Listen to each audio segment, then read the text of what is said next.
Friends good morning. ಇವತ್ತು ಮೊದಲನೇ ಸಾರಿ mango ಜ್ಯೂಸನ್ನ ಮಾಡ್ತಾಯಿದ್ದೀನಿ. ಫ್ರೆಶ್ ಆಗಿ ಮನೆಯಲ್ಲೇ ಐಸ್ ಕ್ರೀಮ್ ಉಪಯೋಗಿಸಿ ಮ್ಯಾಂಗೋ ಜ್ಯೂಸನ್ನ ಮಾಡ್ಕೋಬಹುದು. ಇದು ಯಾವ ಥರ ಅಂತನೋದಾದರೆ, ನಾವು ಯಾವ ಥರ ಜ್ಯೂಸ್ ಅಂಗಡಿಗೆ ಹೋಗಿ ಕುಡಿತೀವೋ ಸೇಮ್ ಡಿಟ್ಟು ಅದೇ ಥರ ಇರುತ್ತೆ. ನಮಗೆ ಶುಗರ್ಲೆಸ್ ಅನ್ನೋ ಡಿಫ್ರೆನ್ಸ್ ಇರುತ್ತೆ. ನಿಮ್ಗೆ ಬೇಕಿದ್ರೆ ಹಾಕ್ಕೊಳ್ಬೋದು, ಇಲ್ಲಾಂದರೆ ಬೇಡ.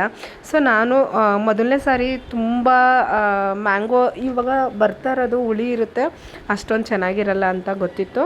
ಸೊ ಹಾಗಾಗಿ ಮ್ಯಾಂಗೋ ಬಂದು ತುಂಬ ದಿನ ಆಗಿತ್ತಲ್ಲ, ಸೊ ಮನೆಯಲ್ಲಿ ಮಕ್ಳಿಗೋಸ್ಕರ ಮಾಡಬೇಕಂತ ಅಂದ್ಕೊಂಡಿದ್ದೆ. ಮ್ಯಾಂಗೋ ಐಸ್ ಕ್ರೀಮ್ ಮಾಡೋಣ ಅಂದ್ಕೊಂಡಿದ್ದೆ. ಅಷ್ಟರಲ್ಲಿ ಫಸ್ಟು ಜ್ಯೂಸ್ ಕುಡಿಯೋಣ, ಇನ್ನೊಂದಿನ ಐಸ್ ಕ್ರೀಮ್ ಮಾಡ್ಕೊಳ್ಳೋಣ ಅಂತ ಅಂದ್ಕೊಂಡಿದ್ದೆ. ನೋಡಿ ತುಂಬಾ ಚೆನ್ನಾಗಿತ್ತು. ಐಸ್ ಕ್ರೀಮ್ ಟೈಪಲ್ಲಿ ನಾವು ಮಾಡ್ಕೊಳ್ಬೋದು. ನಾನು ಮಾಡಿದ್ದು ಇವತ್ತು ವೆನಿಲಾ ಐಸ್ ಕ್ರೀಮ್ ಹಾಕಿ ಮ್ಯಾಂಗೋ ಜ್ಯೂಸ್ ಮಾಡ್ಕೊಂಡಿದ್ದೆ. ತುಂಬಾ ಚೆನ್ನಾಗಿತ್ತು.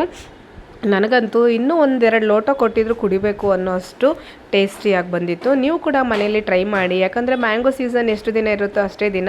ಯಾಕಂದರೆ ಇನ್ನೇನು ಮಳೆ ಎಲ್ಲ ಬಂದಾಯಿತು, ಮ್ಯಾಂಗೋ ಜ್ಯೂಸನ್ನ ನಾವು ಮಾಡಿಕೊಂಡು ಕುಡಿಬೋದು, ತಿನ್ನಲೂಬೋದು. ಯಾಕಂದರೆ ಮುಂಚೆ ಆದರೆ ಮಳೆ ಬರಬೇಕು ತಿನ್ನೋಂಗಿಲ್ಲ ಅಂತ ಹೇಳ್ತಾಯಿದ್ರು. ಸೊ ಇವಾಗ ಎಲ್ಲ ಥರನೂ ಆಗಿದೆ. ಸೊ ನೀವು ಕೂಡ ಮನೆಯಲ್ಲಿ ಈಸಿಯಾಗಿ ಹೊರಗಡೆ ಹೋಗಿ ನಾವು ಹೆಂಗೆ ಜ್ಯೂಸ್ ಕುಡಿತೀವೋ ಅದೇ ಥರ ಮನೆಯಲ್ಲೇ ಕೂಡ ನೀವು ಕೂಡ ಫ್ರೆಶ್ ಆಗಿ ಮಾಡ್ಕೊಂಡು ಕುಡಿಬೋದು. ನೋಡಿ ನಾನು ಒಂದು ಎರಡು ದಪ್ಪದಾದಂತಹ ಮ್ಯಾಂಗೋ ತೊಗೊಂಡಿದ್ದೀನಿ.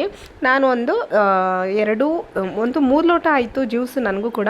ನಿಮಗೆ ಯಾವ ಥರ ಬೇಕೋ ಮೆಜರ್ಮೆಂಟ್ ಆ ಥರ ಮಾಡ್ಕೊಳ್ಳಿ. ನಿಮಗೆ ಬೇಕಿತ್ತಂದರೆ 3 ಇಲ್ಲದೇ 4 ಲೋಟ ಥರ ಮಾಡ್ಕೊಳ್ಬೋದು. ಆವಾಗ ನೀವು 3 ಇಲ್ಲ ಅಂದರೆ 4 ಮಾಡ್ಕೊಳ್ಬೋದು. ನಾನು ನೋಡಿ 2 cup ice cream vanilla ice cream ಹಾಕ್ಕೊಳ್ತಾ ಇದ್ದೀನಿ. 2 ಮ್ಯಾಂಗೋ ಹಾಕ್ಕೊಂಡಿದ್ದೀನಿ. ಇವಾಗ ನಾನು ಸಕ್ಕರೆ ಹಾಕ್ಕೊಳ್ತಾ ಇದ್ದೀನಿ. ಯಾಕಂದರೆ ಮ್ಯಾಂಗೋ ತುಂಬಾ ಸ್ವೀಟ್ ಇತ್ತು ಅನ್ನೋದಂದರೆ ಸಕ್ಕರೆನ ನೀವು ಸ್ಕಿಪ್ ಮಾಡ್ಕೊಳ್ಬೋದು. ನಾನು ಮ್ಯಾಂಗೋ ಸ್ವಲ್ಪ ಹುಳಿನೇ ಇರುತ್ತೆ ಅಂತ ಹೇಳಿ ಒಂದು 6ರಿಂದ 5 ಸ್ಪೂನ್ ಆಗುವಷ್ಟು ಶುಗರ್ ಹಾಕ್ಕೊಂಡಿದ್ದೀನಿ. ಜೊತೆಗೆ ಒಂದು ದೊಡ್ಡ ಲೋಟ ಆಗುವಷ್ಟು ನಾನು ಹಾಲನ್ನ ಹಾಕ್ಕೊಂಡಿದ್ದೀನಿ. ಹಾಲನ್ನ ಹಾಕ್ಕೊಂಡ ನಂತರ ಇವಾಗ ನಾನು ಮಿಕ್ಸರ್ ಜಾರ್ಗೆ ಹಾಕ್ಕೊಂಡ ನಂತರ ಒಟ್ಟಿಗೆ ಅದು ಮಿಕ್ಸರ್ ಗ್ರೈಂಡರ್ಗೆ ಹಾಕಿ ಇವಾಗ ನಾನು ಅದನ್ನು ಮಿಕ್ಸ್ ಮಾಡ್ಕೊಳ್ತಾ ಇದ್ದೀನಿ. ಈ ಥರ ಬೇಕಿದ್ರೆ ನೀವು ಮಾಡ್ಕೊಳ್ಬೋದು. ಇದನ್ನೇ ನೀವು ಜೊತೆಗೆ ಸ್ವಲ್ಪ ಪಿಸ್ತಾ ಸೇರಿಸಿ, ಜೊತೆಗೆ ಸ್ವಲ್ಪ ಬಾದಾಮಿನ ಸೇರಿಸಿ ನೀವು ಕೂಡ ಐಸ್ ಕ್ರೀಮೇ ಮಾಡ್ಕೊಳ್ಬೋದು. ತುಂಬಾ ಟೇಸ್ಟಿಯಾಗಿ ಈಸಿ ಮೆಥಡಲ್ಲಿ ಮಾಡ್ಬೋದು. ನೋಡಿ ನೋಡೋಕ್ಕಂತೂ ತುಂಬಾ ಚೆನ್ನಾಗಿತ್ತು. ನನಗಂತೂ ತುಂಬಾ ಇಷ್ಟ ಆಯಿತು. ಯಾಕಂದರೆ ಹೊರಗಡೆ ಹೋಗಿ ಕುಡಿಯೋದು ಬದಲು ನಾವು 1 kg ಮ್ಯಾಂಗೋ ತೊಗೊಂಡು ಅದರಲ್ಲಿ ಇಲ್ಲ ಅಂದ್ರೂ 6ರಿಂದ 8 ಲೋಟ ಆಗೋಷ್ಟು ಜ್ಯೂಸನ್ನ ಫ್ರೆಶ್ ಆಗಿ ಮನೆಯಲ್ಲೇ ಮಾಡ್ಕೊಳ್ಬೋದು ಅಂತ ಹೇಳ್ತಾ ನೋಡ್ತಾ ಇರ್ಬೋದು. ಈಗ ಮ್ಯಾಂಗೋ ಜ್ಯೂಸ್ ರೆಡಿ ಇದೆ. ನನ್ನ ಮಕ್ಕಳಂತೂ ತುಂಬಾ ಇಷ್ಟಪಟ್ಟು ಕುಡಿದ್ರು. ನೀವು ಕೂಡ ಈ ಥರ ಮಕ್ಕಳಿಗೆ ಮಧ್ಯಾಹ್ನ ಟೈಮಲ್ಲಿ ಮಾಡಿಕೊಡಿ. ಯಾಕಂದರೆ ಸ್ವಲ್ಪ ಕೋಲ್ಡ್ ಆಗೋ ಚಾನ್ಸಸ್ ಇರ್ಬೋದು. ನಾನು ಯಾವುದೇ ರೀತಿ ಕೋಲ್ಡ್ ವಾಟರ್ ಆಗಲಿ ಅಥವಾ ಐಸ್ ಕ್ಯೂಬ್ಸ್ ಆಗಲಿ ಯೂಸ್ ಮಾಡಿಲ್ಲ.